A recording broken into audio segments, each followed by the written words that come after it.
In this episode of Expat Podcast the Netherlands, Michel Daenen has a conversation with Christopher McCabe. Chris is an American attorney who has been wondering about moving to the Netherlands for quite some time. To make sure relocating is a good decision, he made a preview trip to Amsterdam. This interview was recorded during that trip when Chris had just been in the country for 10 days. He speaks detailed about his first impressions of the Dutch capital and all the things that he had been experiencing since he arrived at the airport. Finally, he shares his decision about his future steps. Can you tell us a bit about the first days? Let's see. First experience was the airport. Walking through the airport. I don't remember too much from the interior of the airport. What's sticking out for me, although I do remember seeing murals on the walls of various Netherlands buildings and people, sort of vaguely. But what's sticking out to me the most is when I hopped on the metro and started the journey to my first Airbnb. I thought the metro was so beautiful and smooth. The interior of it, nice coloring and well organized. And it was very easy to figure out how to pay for the metro. I went to an information booth actually before, so that was helpful as well. But then the threshold of crossing from the airport area into the metro area was so well organized as to where to pay, what stairs to go down, how to enter onto the metro. And then it just felt like a very smooth and beautiful experience, that initial ride. Nice. And just to change that experience a little bit, this wasn't a metro. There are no metros at the airport. It was a train. Oh, yes, a train. Right. And that's what okay. Right. Does it change your experience? No, not at all. It was a Sprinter, maybe? Is that what they're called? Yes. Okay. Yes. Okay. When I say metro, right, there's been some metros in the Netherlands, but they don't run up to the airport. Okay, right. Doesn't matter, but it's under the ground, right? That's probably why you thought it was in part. Yeah. Yep. And then over the ground in part as well. Exactly. Yes. Yeah. Okay. So you were there, you're sitting there, and what was the main, let's say, feeling of being there finally? It was a little surreal. It felt nice to be here. I sent some pictures to friends and family in a short video of myself on the train. Yeah. And I arrived. Yeah. And to an attorney I've been speaking with who is a Dutch attorney, and I sent her the short video of me on the train. And to saying, me. I'm here. And to me. Yes, and to you. Yeah, right. Okay. Yeah. And I welcomed you to the Netherlands. Yes, right. You sure did. We have, for the listener, we have been in contact because you were listening to this podcast a while ago, to several episodes actually. Yep. And that actually made you decide to become a member of the community of your move to the Netherlands. So we know each other just online. Right. We have been meeting each other during the Talk of Town sessions and everything. And I knew you were coming to the Netherlands. And then you sent me this video. I'm actually here in this country. It's real. So on your way to the first Airbnb in Amsterdam, it was? Right. It was in West. How did you find that place? Through, meaning how did I navigate to it, or how did I find the listing? Well, actually both. Okay. The listing, I lined up all three Airbnbs. I lined up three different Airbnbs because I wanted to experience a number of different areas of the city. All Amsterdam, right? All Amsterdam. Yeah. West first, now North, and then Centrum will be coming up tomorrow. I'm transitioning to Centrum. And so I found all of these on the Airbnb website. There were a lot of offerings in Amsterdam, which was good. I think I booked them maybe 2 months ago or so, something like that. And there were a lot of great options. And so that was easy enough. And then actually navigating to the place, the train brought me to about a 10-minute walk. So I got off, and I could have taken an Uber from there, but I wanted to walk even with my big luggage to the Airbnb, and found it without much issue. That first Airbnb host, like this one actually, lives on site And so met me at the door, gave me the keys, gave me a little orientation as to where the washer is and the bathrooms are. And that's right. And that first Airbnb, so it was very smooth. And at that one, I believe 5 other rooms they have in there. She and her husband live in the bottom floor unit. And then upstairs on the second and third floors, they have 6 or 7, I want to say, rooms for rent, through Airbnb, with a shared kitchen for the Airbnb guests and shared couple of bathrooms with showers, shared washer and dryer in the home. So it was fairly easy and smooth getting there. And then the host was very responsive, like with here as well. Was it a Dutch woman? No. Well, she's lived in the Netherlands for, I think she said 15 years, but she's from China, from Beijing. Right. Yeah. So what I would call a stay pat. Yeah, stay pat. And same thing with this second one, actually. His wife is from Colombia and he's from Brazil. Right. Yeah. Right. So you tend to be, drawn to international people here. I guess, yeah. Or is it a very international city? What's your impression? Oh, it's so international. Yeah. I mean, being here has made me more so, and I've started learning Dutch. I'm very, very novice. I've started learning Dutch. And even though English is so widely spoken, I mean, it's so easy. And once someone realizes, even a Dutch person or anyone realizes that English is my primary, they switch to English right away. Still, though, I think from both a cultural integration point of view and to show effort, but then also to be able to converse in the native language, it's made me really want to focus on learning Dutch. So you've started already? Yeah, I've started using Duolingo. Oh, really? Right. Yeah. And I did have one tutoring session as well. And I bought a few grammar books as well that I haven't dove into those yet because they're kind of advanced. You're taking it thoroughly, sounds like. Yeah. Because that is the whole idea. This was a sort of like preview trip. And you made a decision. You already told me when I came here today. Right. And what's the decision? Decision is to move here. You are going to move here. That's right. Yeah. And you and we talked a week ago or so, I suppose it was. And I had 3 or 4 days of just sheer excitement and buzzing around the city and checking out neighborhoods. And then I had a couple of days of questioning of whether it would be okay for me to leave. Really, really what I'm focused on as the biggest hurdle is leaving friends, family, community. It is a big step. That is big. But I've come on the other side of that, and the reasons for moving, which are many, are feel very important to me. And then those drawbacks, I think, can be made up for by creating community here. And it's not like I'm losing those friends and family and community. I still have ways, and even while I've been visiting here, am still very plugged into those communities and friends and family. And then the emergency hatch is always there. I can always go back if it doesn't work out. It feels like a wonderful move, both because of what this place offers and what Amsterdam is in terms of its cultural and government, organizational, and then job offerings.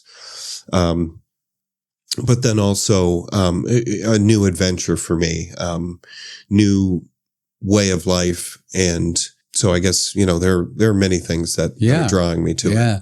Yeah. Cause I'm wondering, and that is, of course, I guess for many people, very interesting to know that you probably had some ideas about the Netherlands before you actually arrived. And then you're here. And what will be the difference between the two? Can you, elaborate a bit on that? Sure. Yes, I would say, Amsterdam and the Netherlands has felt like just such an imaginary place to me. It's a place I've learned a lot about and knew a lot about, but it wasn't real to me until actually being here and navigating around. Like a fairy tale. Yeah. Yeah. So did you have like a positive image about it? I had a very positive image about it. And how would you describe that image? The image I had was that it was very, funky, that, anything goes, that places like the Arts District or the other areas are like coffee shops, quote unquote, the special coffee shops that Amsterdam has, or various districts. That my impression was that these concepts or these establishments were more isolated, I suppose, or more, what's the word here? I guess my impression was that these things were more individually tangible than what actually turned out to be, which makes sense. Once I've been in the society and seen these establishments, the coffee shops or the arts districts or it's something, everywhere. it's more integrated. Yeah. It's more mosaic of offerings. And you thought that it was just like in the middle of nowhere, a coffee shop, but they are just there on the street. Yeah, it's right. It's just one of the stores. Yeah. One of the many stores. No big deal. Yeah, it's no big deal. That's right. So I just tried to understand how that must have been in your mind, but it was like wandering there around. It's sort of like Wonderland. Like, how can there be coffee shops just like that? And when you come here, it's just part of life here. Yeah. It's just, and it is. Yeah, exactly. It's all kind of seamless. What was your impression when you walked through those streets, seeing all that around you? Right. In a lot of ways, the world and societies are the same. We all, in each society, like I'm from Maine in the US, and like here, the businesses and the government and the nonprofits are all just woven together, rather than separate and distinct. And so, one example that's coming to mind here is, there's the stores and establishments, but what in another area was biking in transit. So I had in my mind, I knew that it was big biking culture, which really draws me a lot for environmental impact and just sort of being a part of the environment rather than in isolated car bubbles, like a lot of America feels like at times. And so the streets, like I don't know what I pictured, but I guess I was picturing more distinct, larger lanes for biking, and it was just like bike highways. But instead, those bike lanes are there everywhere, but they're overlapping or right next to the train tracks. And the train tracks also serve as the road for the cars. The cars go right over, or maybe they're next to, but it's all just one web, kind of intricate web of these bike lanes and train tracks and car tracks and sidewalks for pedestrians. That took a little while to figure out, actually. It was like, where should I be walking? Which one's the bike lane here?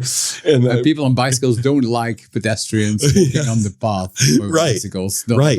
Because once you figure out what's what, then it's like, okay, you can see what's designated as bike lanes, and that's not where to be. It took a little while. It took almost getting hit a few times to realize, okay, I have to have my head on a swivel here to realize, to know which, thank goodness I'm not from the UK or somewhere that drives on the left side of the road. The right side of the road I'm used to that, so I know which way to look when I'm crossing the road. Imagine when you're from like the UK or India. Right? That must be confusing. Oh, yeah. I was in Ireland, which was my first adventure into Europe last spring, and I kept looking the wrong way because they drive on the left side. Yeah. That was dangerous. That was a good thing that you're already used to that. Yeah. All right. So that was the first day. It was a good landing here in that Airbnb where you came. And then what have you done after that? Have you been to the city or other things? Yep. I've been in the city a number of times. Let's see. I've been working remotely since I've been here. So some of the time I've been spending on my home job and my home work stuff. Which is like attorney, right? Yep. Which I'm a lawyer. I'm an in-house lawyer, in-house counsel at a renewable energy company. The company focuses on solar installations, rooftop installations, ground mount, large community solar farms for both residential customers and commercial and government and nonprofit. Nice. We also do storage, like battery storage and heat pumps and electric vehicle charging stations. Hot topic at the moment. What's that? Hot topic at the moment. Yeah, very hot. Growing industry. Yeah. Right. Talking about differences, what would you expect to be a main difference compared to what you're used to? I think it would be, even though the Netherlands speaks, everyone, well, in larger cities, English is very well spoken. I would think it would be that language barrier. It's not really a barrier, but it's more my own feeling of guilt that I don't know the native language yet. I want to, I want to be respectful and of the Dutch, and I feel that my English only profile is difficult or undesirable to some extent. So I think that's going to be that is a challenge and I think I need to learn more about it, learn some Dutch, and I think I'll get more comfortable with that. But I do feel a little uncomfortable not on as to whether I'm being respectful enough. And okay. Yeah. Yeah. Well, nobody's going to be blaming you, especially not at the beginning. Have you experienced some kind of language, barrier would be a big word, but some kind of issues with language yet, or not at all? I haven't experienced any backlash or any comments. One thing that's popped out is I'm used to in the US and Maine being able to understand what people are saying 3 or 4 feet away from me or 10 feet away from me, or when they're talking on the phone, or not that I'm eavesdropping, or I try not to eavesdrop, but I'm used to being able to understand those nearby conversations. Yes. Whereas here, if it's in Dutch, which a lot of times it is, I don't understand it. And kind of that makes me feel a little, or less close with the people around me, at least at first. That is what people tell me a lot. That this is the feeling of being sort of excluded from society. So you sound motivated to learn the language. Yeah, and it is possible, really. I've seen it. I've seen it many times. Yeah, people I'm excited about that. Can learn Dutch, Just it's an important thing to mingle. Right. Among people that speak Dutch and remain speaking Dutch when you're there. Right. And don't switch, like you said before, because that happens a lot of the time when they think, oh, this person doesn't understand Dutch, so we'll switch to English. Right. So the trick is to find surroundings where they speak Dutch and do that. Yeah. Kind of like Ida was talking about in her interview with you, that she would ask people to speak. I think it was Ida, maybe others as well. Ask, and that'll be mine. And I have no issue with asking Nederlands people. Met mij. Speak the language. Yes, Dutch right. To me, Right, I want to practice. Yes, right. Yes, that is important. Right. Yeah, and then the people need to be patient enough to let you struggle. Right. You can go to other areas in the country because this is like an example of Netherlands. Of course, it's Netherlands, but it's Amsterdam. Right. It's an extremely multicultural city. Right. And very international oriented. So it's not everywhere like this. Right.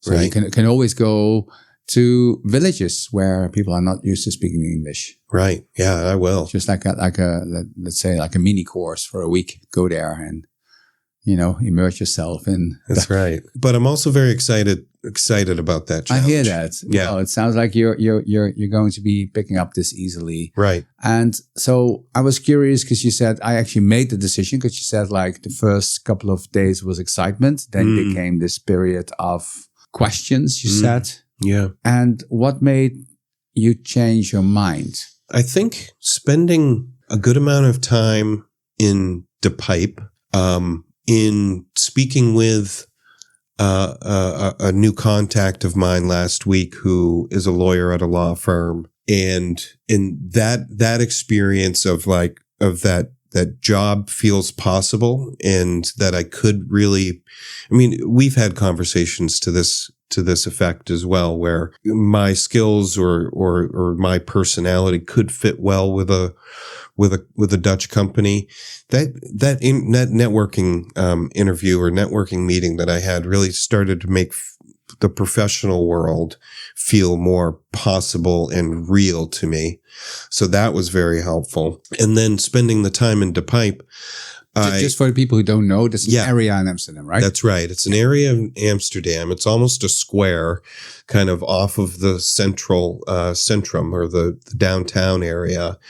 And it's like kind of artsy, funky, lots of coffee shops, lots of neat architecture, very busy streets with markets and restaurants with interesting setups. And that felt to me like certain parts of my home city of Portland. Portland is a small city, much smaller than Amsterdam, but has a couple of very funky, artsy, bohemian type areas to it. And I'm really drawn to those types of areas and really enjoy those types of areas. And so spending time there, I've been cafe hopping. I've been walking a lot and exploring that area in particular, going to yoga studios. I've been taking some yoga classes here. Yeah. In order to really test them out, but also just to kind of start integrating and get the feeling of what it would be like to live here. And there's a great yoga studio in De Pijp that I've really liked going to a couple of times, and some wonderful coffee shops. Actually, today I went for the first time this morning to Coffee and Coconuts, a particular coffee shop in De Pijp. So we're not talking about hashes here. Say that We're again? not talking about hashes here. No, no. Not that kind of coffee shop. Not that, right. No, I'm talking about actual coffee and pastries. Right, And it's there too. Yeah. Yeah. Oh, right. Yeah. And not marijuana. Yeah. But because I love cafe hopping myself. And so it almost sounds like this is an area where you felt like home. Mm-hmm. Yep, I did. Yeah. That's right. And there also, another thing that was there that's helped is there's a co-working space that I've worked at for, I think, 3 different days for parts of the day. And you go in, you pay hourly to be there, depending on where you're sitting, whether it's a cubby or an open table and they've been so nice in asking me questions and finding out what my story is. And they have a full espresso bar there, and it has a very homey feel to it, which I've been a part of co-working spaces, a few in the past. And this one felt really, really nice, even homier than the ones that I've been a part of in the past. I can understand why you then decide like this is going to be my next home base. Yep, that's right.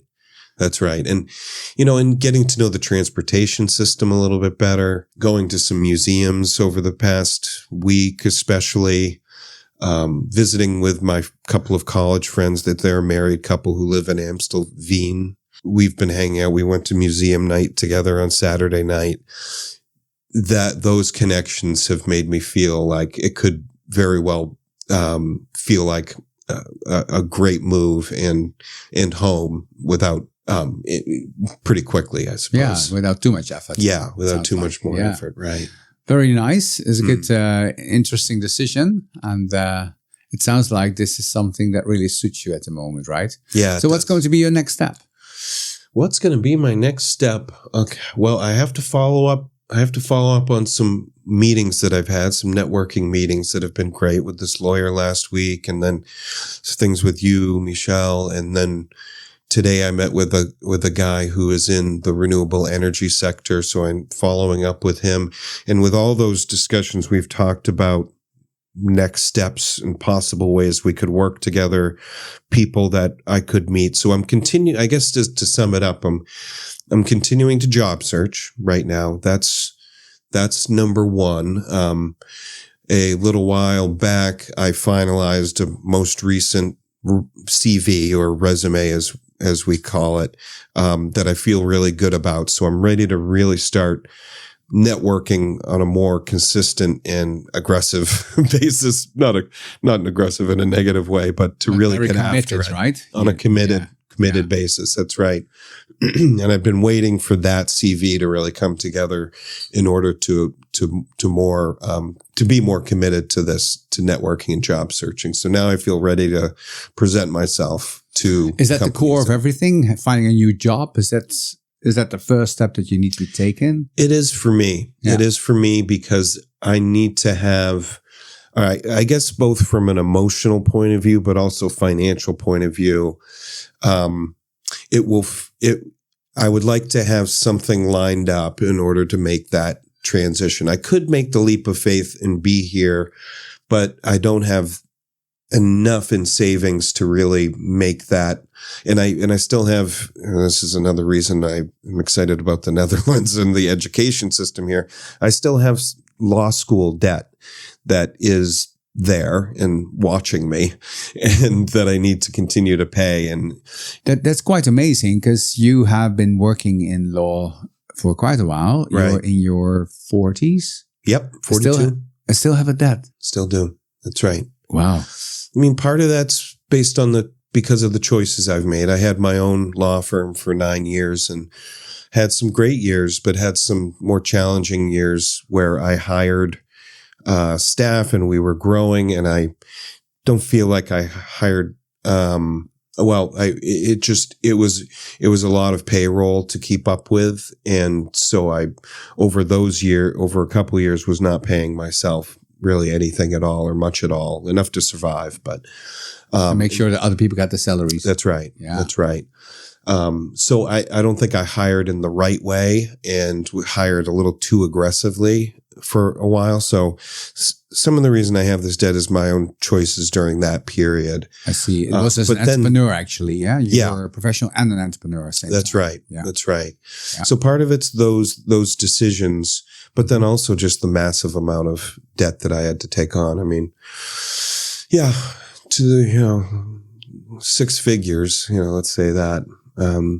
That's a heavy load to carry. Yeah.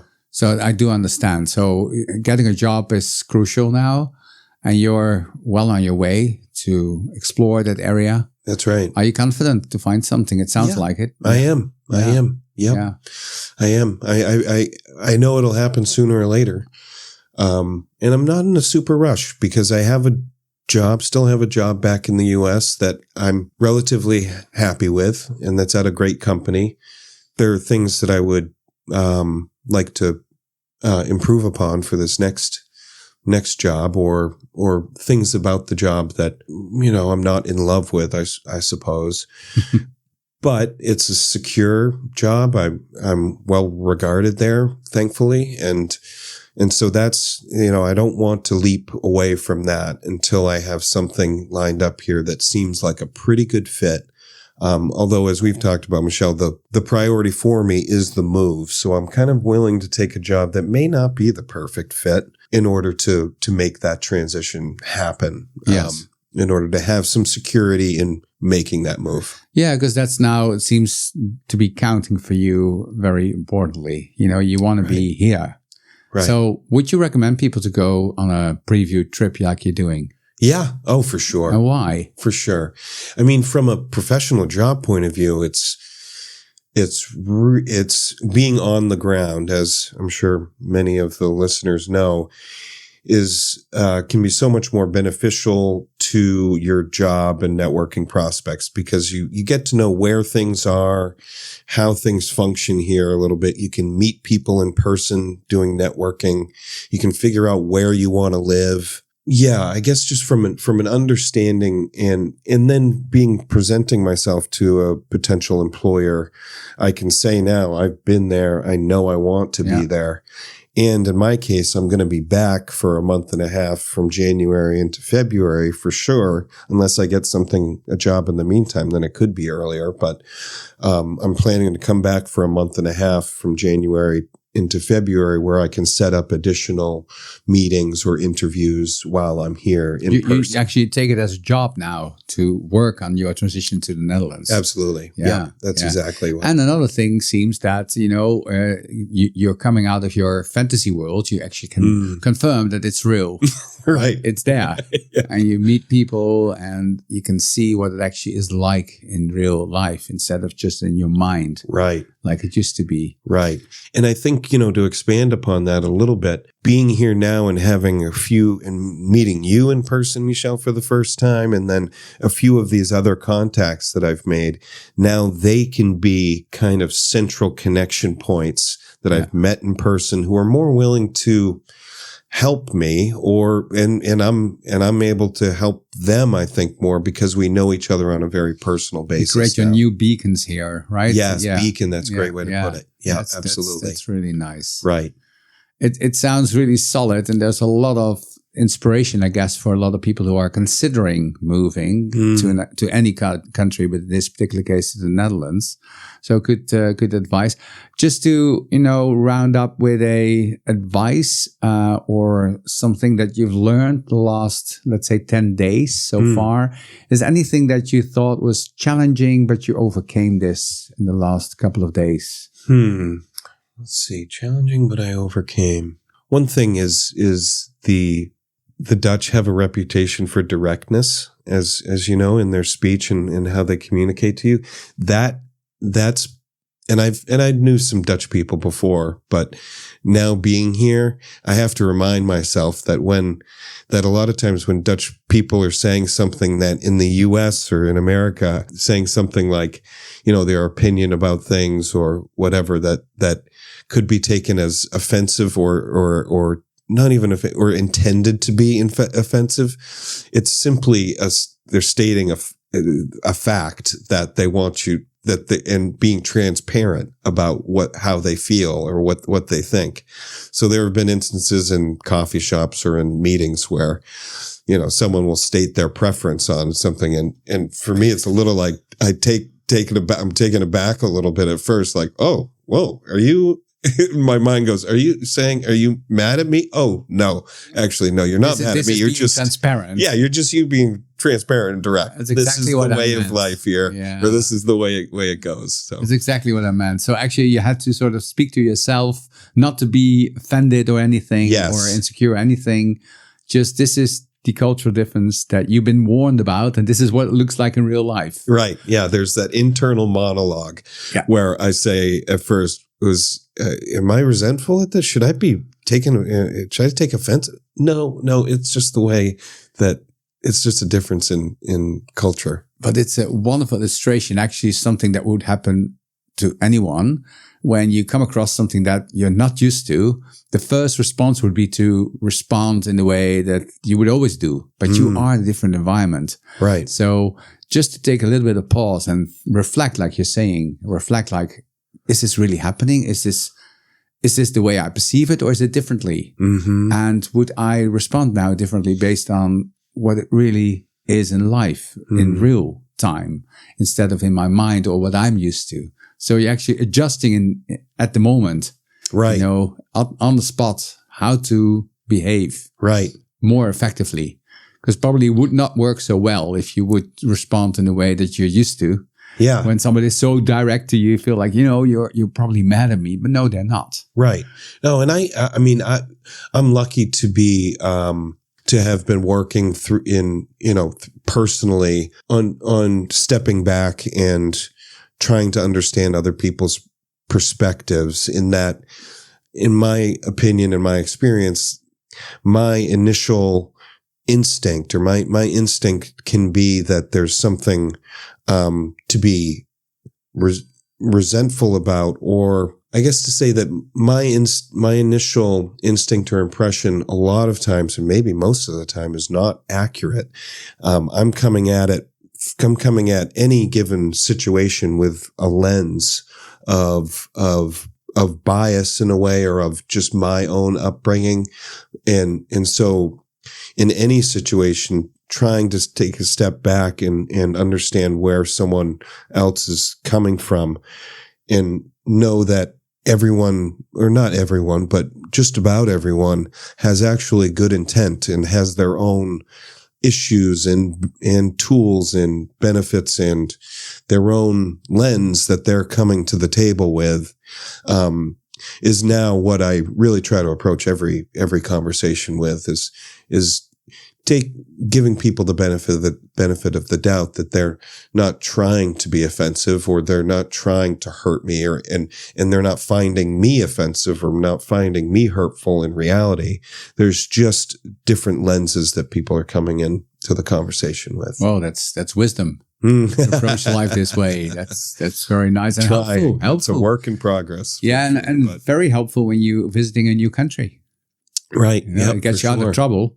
Yeah. And it connects you better with people. Right. That's a valuable lesson. Thank you for that. Yeah, sure. So thanks for sharing your experience. I'm pretty sure when we would talk in a year from now, we would hear new impressions, but this was the sort of fresh, new first impression of you being in the Netherlands for about 10 days. That's right. And thanks for sharing this. And I wish you a wonderful rest of your preview trip and all best in all the next steps you're going to be taking. Thanks, Michel. And thanks for all your help. Are you curious about available support during or after your move to the Netherlands? Then have a look at yourmovetothenetherlands.nl or contact us at contact@yourmovetothenetherlands.nl.